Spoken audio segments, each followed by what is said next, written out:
awit pala.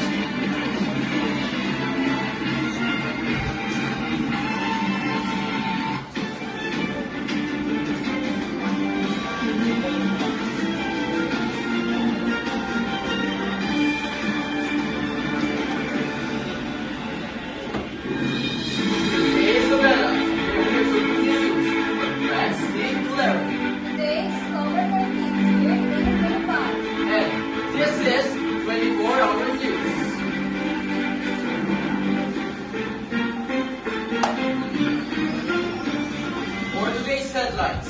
LGU San Manuel Isabela, big clogging and cleaning operation. A woman from wildlife advisory group.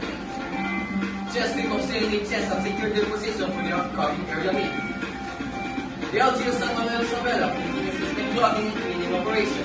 For more details, John Paul Elias.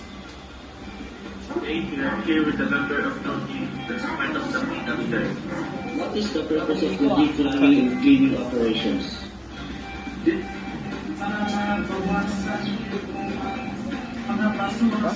Ito.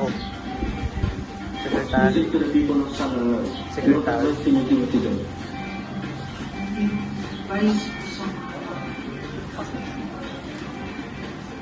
Sana aware tayo sa mga tinatapon natin mga anak dahil pilipinin itong mga tambak at bumara sa tanal.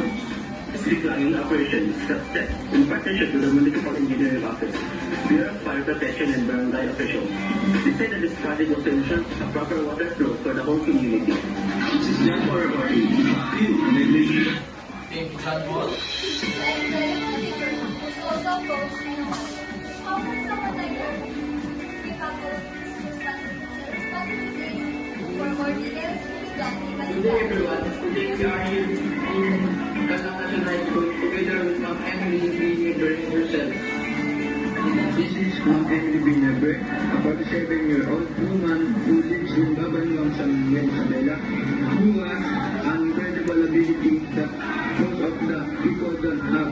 She can be a mother at home, teacher at school, and a coach at work at the same time. So actually, napakahirap po sa patuloy ng lahat ng mga tao, lalo na kapag ikaw ay isang sa bahay, isang coach, isang teacher, then na sa pagkakataon ito, alis ka rin sa may mga gawain. Sa inuuna ko, kung ano yung unay-submit, yan ay yung akong tinatapos. Kung sa way naman, kung hindi ko na kaya, sinasabihan yung mga anak ko, isipin na tulungan ako. Tapos naman, sa kakawin, may quality time after the mga isa na nasasabi ko, pinawag na sa lahat ako, kasi wala na isang trabaho, dapat magsigaw na yung kasi hindi mo nagawa ito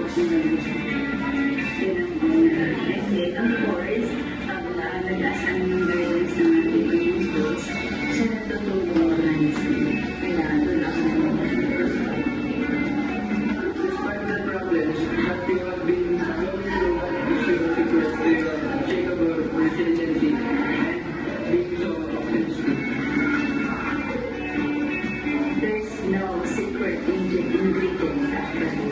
And our service is that being resilient in all your work should be Somehow.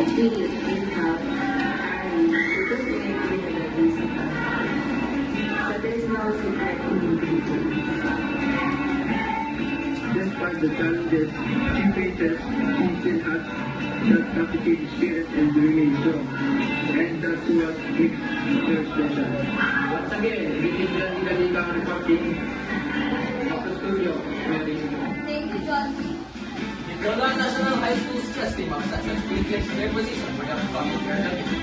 For the sports news, John P. Caliga.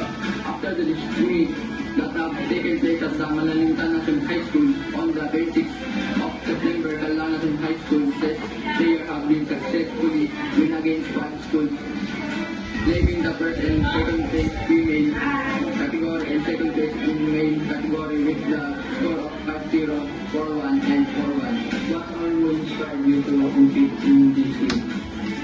My coach, my family, and especially my crush.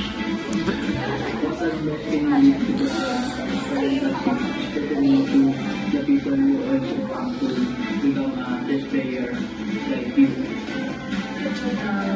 My advice to all people is joy and joy and peace. We also ask them how they felt being able to keep this area meet.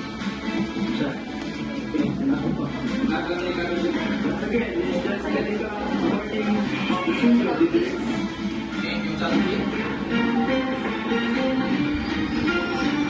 And that'll be all for today's news. From the station where we're bringing news with absolute accuracy Zero bias. and all factual.